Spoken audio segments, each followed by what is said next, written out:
This video will explain the story of Assassin's Creed Shadows. I'll be going through the main story, the ending, and discussing what it could mean for the future of Assassin's Creed.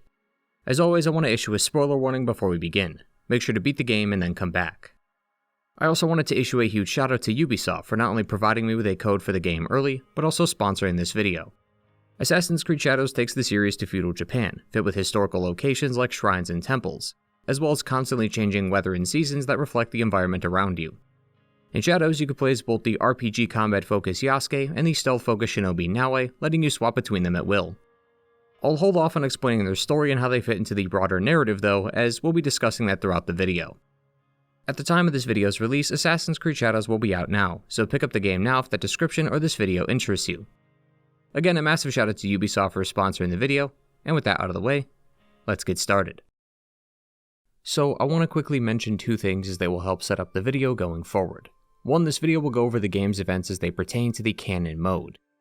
Due to AC Shadows having many moments where the player can make decisions, Ubisoft implemented a canon mode, which shows us how they want the story to be told. And secondly, I want to start off by talking about the flashbacks and memory sequences. These are shown to us sporadically throughout the game, some of which are shown in the final mission. That's why I made sure to issue a spoiler warning, as this is the one section in this video where we will be going out of order. To begin our tale, we must travel back to October 6th of 1579. It begins with our protagonist, Naoe.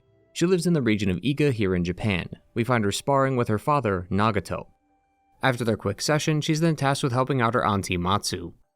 She believes a spirit or beast haunts her farm. Looking into the matter, she finds poachers who tell her that a war is brewing and that soon Iga will be next.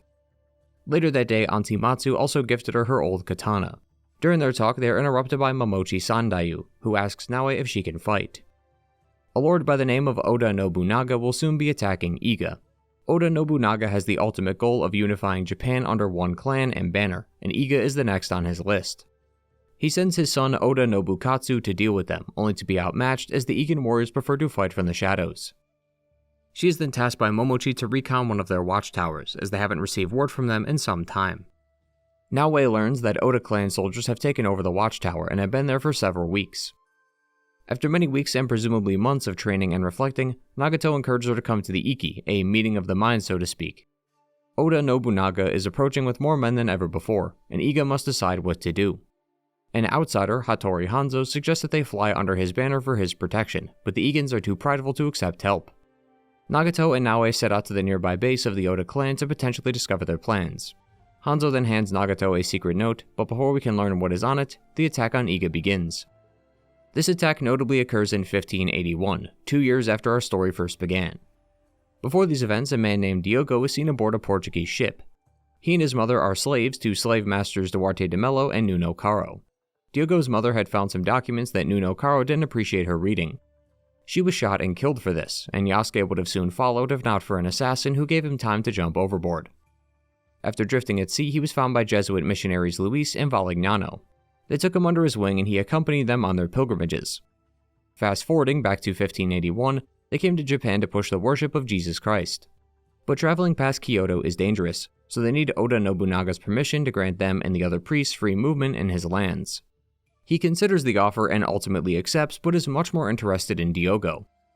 He accepts the priest's terms on the condition that Diogo come under his wing instead and serve as his bodyguard. Now enlisted as the bodyguard of Oda Nobunaga, Diogo trains in the ways of the samurai and how to perfect the art of calligraphy. Kamizumi Nabutsuna is the one who oversees his swordplay. Later, a talk with Lady Nene, a mentor of his, reveals that Nobutsuna had lost his prized katana, once gifted to him by Oda Nobunaga, due to him losing it in a duel. Lady Nene then instructs Diogo to win his sword back, not only to re-establish his master's honor, but also to show Nobunaga the depths of Diogo's loyalty. Upon his successful duel, Nobunaga is pleased with the results and is proud of Diogo for showing such loyalty. He then asks him to become his personal samurai, but with a new title comes a new name, and thanks to a conversation with a boy during his training, he takes up the name Yasuke. This then takes us to the beginning of the game.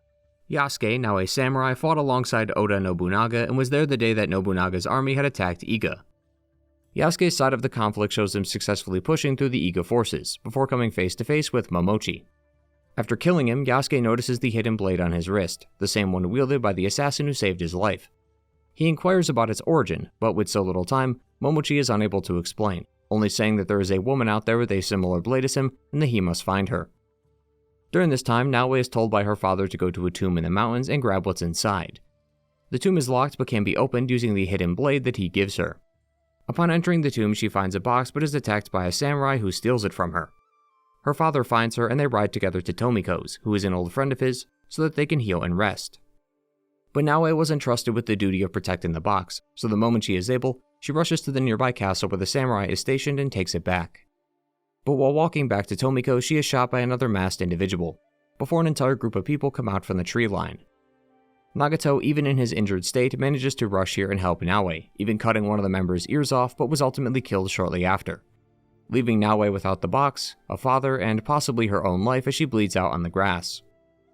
She is thankfully saved by Junjiro and Sorin, two people who happen to be traveling when they came across her lying on the ground. She then takes the next few weeks to rest at their temple, and then when she's finally back to full strength, she sets out to find the people who took her father's box. She works with Tomiko to establish a hideout where she lives. It is to become a base of operations for them and their allies where they scheme and plan.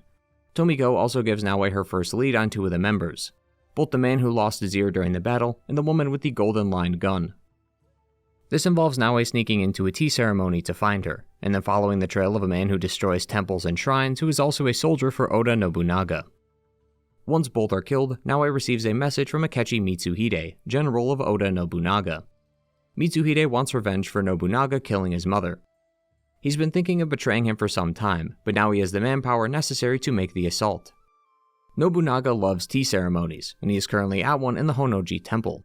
His protection detail is quite small, so all they need is enough men and a surprise attack and they could kill him without issue. Given that Nobunaga was the one who attacked her village and slaughtered her people, Naoe willingly joins the general in his plan. Mitsuhide also tells her that Nobunaga is the leader of the group that she's been hunting, and that their names are the Shinbakufu. After some careful planning, the attack begins. Naoe sneaks through the battles and confronts Nobunaga. The two fight, with Naoe winning. Right before dealing the killing blow, she is stopped by Yasuke, who recognizes the hidden blade. Naoe then demands to know the location of the box, leaving Nobunaga confused as he is unaware of its existence. Akechi Mitsuhide had lied to Naoe. Not only was Nobunaga not a part of the Shinbakufu, but Mitsuhide was actually a part of them. He had done all of this so that nothing could stand in their way. The group can now have full total control of Japan as its most dedicated unifier has lost. Realizing there is no way out of the burning building and that his honor is tarnished, he asks Yasuke to help him commit seppuku. And with a quick but reluctant slice of his sword, Lord Nobunaga had fallen. Due to Yasuke letting her go during their initial encounter, both of them end up going their separate ways. The next day, Naoe breaks the news to the hideout that while they succeeded, they also failed in their ultimate goal. Tomiko then instructs her to keep killing, keep looking for the other members, and not stop until they are all gone. That will take some time though, plus a more immediate problem has arisen, and that is that Junjiro has been missing. He's in some random Tenshu, but while trying to get Junjiro to escape with her, Yasuke arrives to have a talk. Naoe wants nothing to do with him and would prefer to kill him where he stands. But Junjiro says that if she does kill him, to then give him the swords that he could kill her next. This is because the samurai Naoe killed in the intro, the one who took the box, was Junjiro's father. He wanted nothing more to exact revenge on her while she was healing at their temple, but over time, he learned to forgive her, meaning that Naoe should do the same to Yasuke. Yasuke then asks if they could work together. He not only wants to kill those who betrayed his lord, but also wants to find out what's so significant about Naoe's hidden blade, and what that has to do with the assassin aboard the ship, and the slavers who took him aboard. In the end, she spares him, and offers him a place at the hideout, beginning their quest against the Shinbakufu. This section of the game is the largest, encompassing about 90% of the main story, where Naoe and Yasuke come together to stop this mysterious organization that has been plaguing Japan. As their description explains, they're a mixed bag of individuals, but they all share a similar ideal. We saw this earlier when two of the members were fighting over the box. So it's clear that not all of them respect each other, and that they are only allied through one singular purpose. Going through the rest of the Shinbakufu in depth would be exhausting, and I don't want to waste your time. Each follows a similar structure. Naoe and Yasuke find some lead and follow it to someone who might know more information. Then after killing someone, stealing info, eavesdropping, or doing something similar, they learn the identity of this arc's member. However, it is worth noting that all of these members had their own reasons for joining. Some wanted wealth and power either for themselves or for their family, such as the Naginata and the Fool. Others tried to get revenge or rally behind a cause, such as the Ox. According to Yasuke, he is a part of the Besso clan, who were all defeated by Lord Nobunaga. He is the last of his clan and now recruits people from similar circumstances to give them a voice. When we first meet with him, he's addressing the monks of Tanjo-san who were killed by Lord Hideyoshi for helping the Besso clan in their time of need. The leader of the monks doesn't want to cater to the Ox's demands, using a member of the monks as an example. During the attack on the monks, one of them, just a young boy at the time, hid beneath the corpses so that the soldiers didn't discover him. The scenes of that night and the stench of the corpses haven't left his mind even today. The Ox would want him to take these nightmares and use them as fuel for his anger, to strengthen him so that he may exact revenge on those who killed his people. Whereas the monk leader would, like all monks, prefer to handle it using methods of non-violence, such as through meditation and prayer. But that's why the Ox had brought them back here to Tanjo-san, to remind them of the slaughter and hopefully convince them to join. Some, like the Wise, are also trying to spark wars between the clans in hopes of inciting more violence, likely with the plan to conquer the winning clan once the war has finished. He, through his manipulation, had pitted Tsusui Junkei against Akiyama Ayako. Junkei had offered them the option of peace, but he said that if peace was not accepted, he would have to go to war. One of the scrolls that Jonkin was holding, who is a monk ally to Junkei, which would have offered peace between the clans, had disappeared and was taken by Lady Ayako's men. However, when talking to her, it's revealed that her men don't use guns. Hell, they don't even use bows. The Akiyama clan stays true to their teachings of cold hard steel, so these couldn't have been her men. It's revealed that Jokin had been the one inciting this feud, and that he was the Wise the group was searching for. A few of the allies the two meet will sometimes also give the duo more targets to take down, like Shote, who gives them a list of shinobi. They used to be his former students, but they split off after an invasion by Nobunaga. That wasn't until the Shinbakufu hired them all to take down Naoe and Yasuke. But by far one of the most interesting characters in the group is the Mourner. It starts with Yasuke meeting with Lady Oichi, the sister of Oda Nobunaga. She, like Yasuke, wants to stop the Shinbakufu, but as a widow there isn't much she can do. She does, however, know the goings-on of Omi, the region they're currently in, so she gives Yasuke the info he needs with the hope that he could stop them for her. This involves looking into a Teppo factory, blowing up some gunpowder shipments, and dealing with an oppressive daikon. All of this leads to the twist of the arc, which is that Lady Oichi is the Mourner. She explains that all she ever wanted to do was to help the people of Omi. They had suffered very terribly from a poor harvest, leading the people to starve. Lady Oichi then began borrowing money from that daikon the duo killed just moments ago.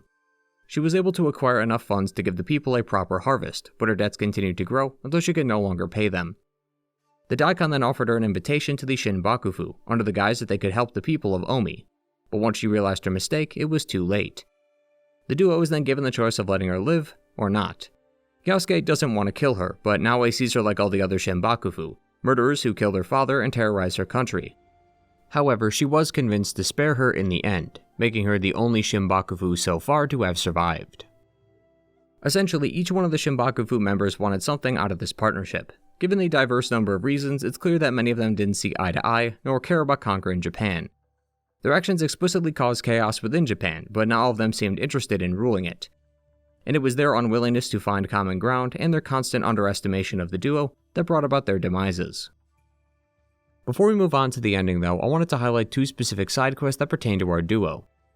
At one point during the story, Yasuke gets a message from his old master, Nobutsuna. He visits briefly to reminisce before suggesting that Yasuke finally opened the scroll. After he had won back his master's sword and became a proper samurai, Nobutsuna had bestowed upon him a scroll containing the names of his finest students.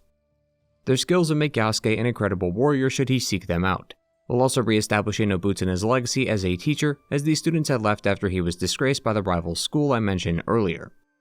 Should you challenge all these students, upon returning with the good news, Nobutsuna is found dead. The assassin is learned to be Sanada, the same one who opposed Yasuke's duel all those years ago. His school was the one that took Nobutsuna's sword and tarnished his reputation. Having now had his reputation squandered thanks to Yasuke, Sanada fights to preserve his honor. He wanted Yasuke to find him, and by defeating him, he will now prove that his school of teaching is still worthy. But of course, Yasuke takes him down, shaming Sanada for a second and final time, all while avenging his master. As for Naoe, if you return to Iga, you will find that someone had been sleeping in her home. The letter by the bedroll is revealed to be Matsu, who managed to survive the invasion from Nobunaga. But her final days are fast approaching, so she plans to make one last trek up the mountain and rest there for good. Naoe manages to find her before she embarks on this journey, and the two are elated to see each other. Naoe then helps Matsu find a better place to sleep, as her old home barely has a roof. Matsu suggests the small cabin not too far up the road, but rumors have it that there is a group of men who disguise themselves as monks to commit acts of violence. Once dealt with, they make the trek up to the cabin, only to find a man and his granddaughter. His granddaughter is sick, so Naoi picks up some remedies to help. However, it is learned that she is not actually injured, but rather faking it, so that her grandfather doesn't injure himself even more than he already has. The old man's wife and parents were killed during a war, and he's tried to protect his granddaughter ever since, but the years are catching up to him. The girl then recommends that they stay here at the cabin and rest instead of running away. The girl wishes to be trained like a shinobi, the same way Matsu trained Naoi when she was a child, and she notices how happy Matsu makes him. Realizing she's right, he decides to stay. We won't know what will become of her, but we do know that Matsu will at least spend her final days with a friend by her side, knowing that her niece is safe. Once 10 of the 12 members have been dealt with, the game enters the finale.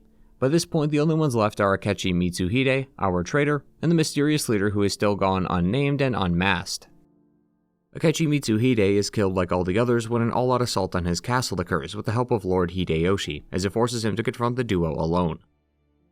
Akechi Mitsuhide, with his dying breath, then reveals the leader of the Shinbakufu, Ashikaga Yoshiaki, a former shogun who was toppled from power thanks to Oda Nobunaga. The duo had actually met him back during the hunt for the Fool, as he briefly talked with them during a sumo match.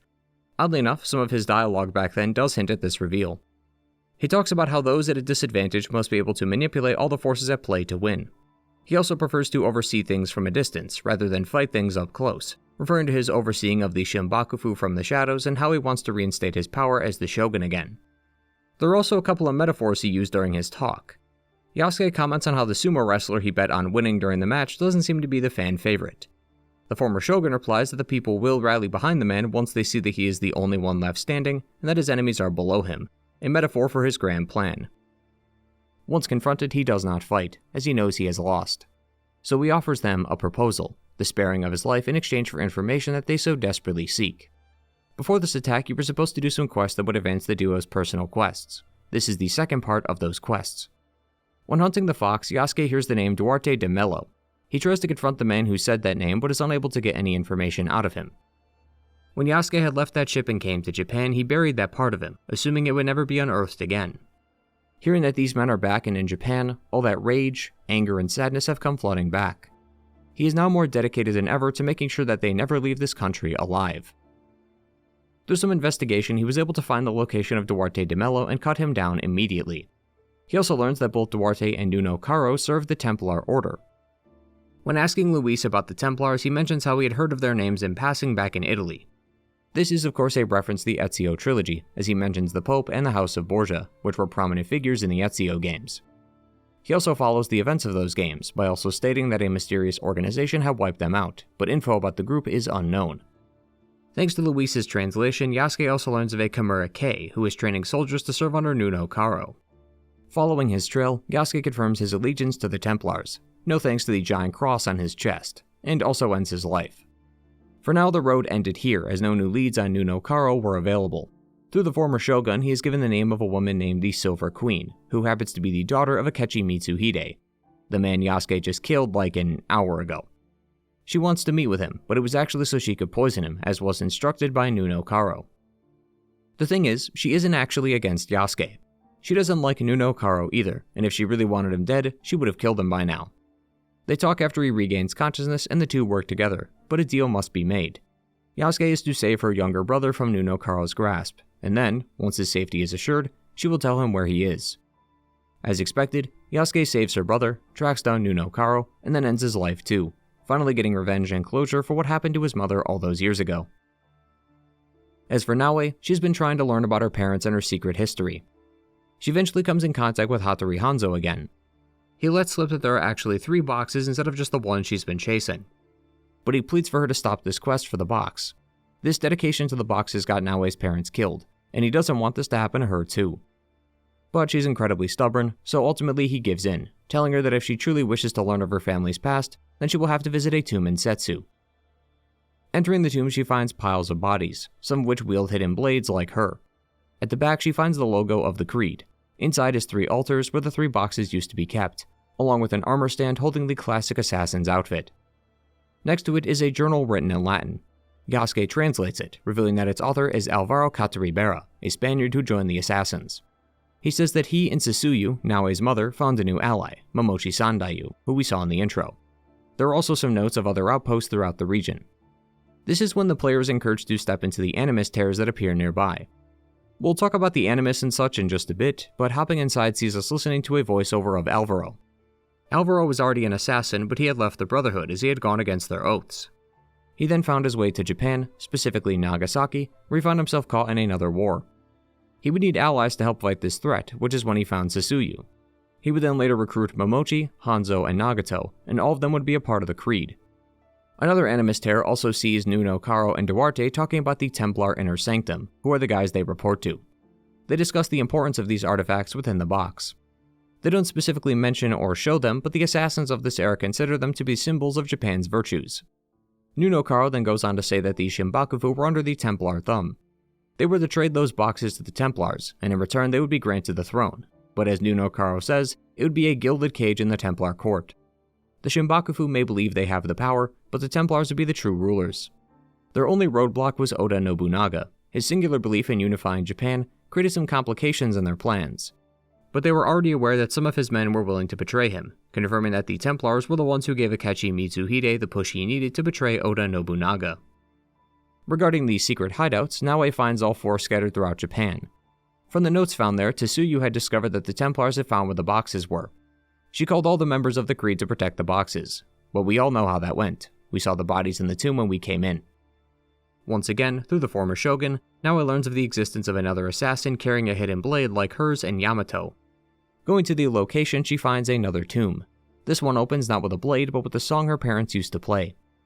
As she enters, she places the box where it belongs. Next to it is a note from her mother confirming that her death, which was assumed to have occurred when the boxes were seized, was false, and that she is still very much alive. Hanzo confirms as much when he arrives with the second box, meaning they have both the jewel and the mirror, with only one to go. Hanzo then tells her the truth of what happened to the boxes, the assassins, and her mother. Hanzo loved Tsuyu, but she loved Nagato. Hanzo grew bitter over this. He left Iga and went somewhere else, offering his bloody services to those who could accept it. He then came back to Iga at some point, hoping to impress her with his exploits. But this too failed, as when he arrived he found Nagato, Tsuyu, and the newly born Naoe, the perfect family, a family he wanted but never got. In his rage he did the unthinkable. He sold out the assassins and the locations of the boxes to the Shinbakufu in exchange for riches. He immediately regretted this decision, but it was too late. They had already raided the locations and stolen the boxes. Momochi had also claimed that Tsuyu had died during this battle, but Hanzo never believed him. That's why he's been trying to find her this whole time, and he wants Naoe to help him. However, Naoe says that he doesn't get to decide that, nor does he get to decide whether he lives or dies right now. The two fight to the death with Naoe coming out victorious. She decides to spare Hanzo though, recognizing that they are both caught in a whirlpool of vengeance, and that it needs to end right here. So she forgives Hanzo, and asks him to prove that the two really are allies by searching for her mother together. Once both personal quests have been completed, the credits will roll, but we still have one more narrative beat to discuss. This requires the completion of Yasuke's, Naoe's, and Junjiro's personal quests. Once done, upon returning to the hideout, a quest will start, which ends with Junjiro creating the assassin's banner for the hideout, and our protagonist relaxing for what feels like the first time all game. Amidst this, a note comes in attached to a kunai. The letter is from Hanzo. He has a lead on Tsuyu's location, saying that he is ready to pursue it once she is. Which brings us to the end of Assassin's Creed Shadows. Obviously, Shadows ends on a bit of a cliffhanger. The Shinbakufu are dead, but the story of Yasuke and Naoe is only just beginning. So that leaves us with the question, what is next for Assassin's Creed, both in regards to Shadows and the franchise as a whole? Well, it's been confirmed that a DLC called Claws of Awaji will release sometime later this year, which will take the duo to a whole new land. Whether it will have broader narrative significance or be self-contained remains unclear. But if Shadows gets the same kind of post-launch support that Valhalla did, there is sure to be more DLC than just this one. Then there is, of course, the nature of the boxes and the artifacts within them. Given the history of Assassin's Creed, it's not far off to assume that they contain ancient Isu artifacts like the Apple of Eden, but their true nature has yet to be confirmed yet. The biggest head-scratcher of all, though, has to do with the modern-day/Animus plot. Shadows is seemingly trying to distance itself from the other RPG Assassin's Creed games, thanks to this next evolution of the Animus. When we last left off, Layla had died when investigating an ancient ruin, which allowed Basim, who is the reincarnation of the Norse god Loki, to take her place amongst the crew. But Shadows has not mentioned anything close to this at all. Shadows is introduced via the new Animus Ego, which lets the player access the RPG games from a single menu. Along with these memories are a few other additions. Every week or so there are new quests that you can complete in-game, which will reward you with data fragments. These data fragments then go into the battle passes, for a lack of a better word. While most of the rewards in the tracks are in-game armor and weapons, some are data logs. They don't seem to be related to Shadows, and are more than likely just fluff to add more depth to the broader world of Assassin's Creed. But there are 2 of 3 possible tracks available right now, so there is a chance that these become much more relevant later down the line. Then there are the entity's ego and the guide. The game first starts by introducing us to the guide, someone who seems to be guiding us on our path through Shadows, which in context would mean guiding us through the strands of DNA that the Animus is analyzing. Something else seems to be going on though. Guide frequently refers to a her at times, while also referencing what's called a bleeding effect. The bleeding effect is a symptom of prolonged Animus use, which usually results in the user suffering from some kind of dissociative disorder. This includes things like the mixing of both their current memories and the ones experienced in the Animus, making it hard to distinguish between the two. Desmond was able to use eagle vision and sees visions of people from back during Ezio's time, which was a result of the bleeding effect. This new Animus seems to be keen on killing us though, as according to the guide, the bleeding effect is being taken advantage of by another entity they refer to as her. This her is revealed to be the ego of Animus Ego. It seems to be in direct opposition to the guide, but also shares the same voice, so ego and guide could be 2 sides of the same being. Ego claims that the guide turned the human against her, whereas the guide says that they simply let the human do what they pleased. Ego recognizes that it's referring to the concept of free will, which it calls an aberration. However, the guide replies that Ego's resistance to and distaste for free will is what caused the guide to be born in the first place. Its goal was to demonstrate free will to Ego, possibly reinforcing that they are 2 sides of the same being. It seems as though Ego is afraid of the human for getting this far, although for what reason we simply do not know. Either way, it seems both out of their control, as they don't have any control over the human and its actions. As you can see, this is a very different take on the Animus in modern day plot compared to Valhalla, which then begs the question of what happened to the events of that game. Well, it's almost certainly going to be answered in a future DLC or even a future game. The nature of Ego and the guide does leave plenty on the table, and then there is also the existence of the human. I'm almost certainly looking way too far into this, but I have been wondering, who is it that is viewing these memories of Yasuke and Naue? Is it Basim? Maybe. The avatar being a white outline could be referring to Layla's new appearance, or is it simply just referring to you, the player, the one who is watching this video? All equally plausible in my book, but without any of the game's expansions, we are left in the dark for now. Many answers, and yet many questions, but all of it leads us to the real end of Assassin's Creed Shadows. Thank you all for watching today, and I hope you enjoyed. The next video will be, assuming I can get it out in time, a retrospective on the Far Cry series. I announced it a few days ago via a community post, which is the place to find any updates on how my videos are progressing. As always, like the video if you enjoy, and subscribe if you're new, and thank you to my returning viewers for coming back to another video, and the patrons who continue to support the work I do. Take care everyone. Goodbye.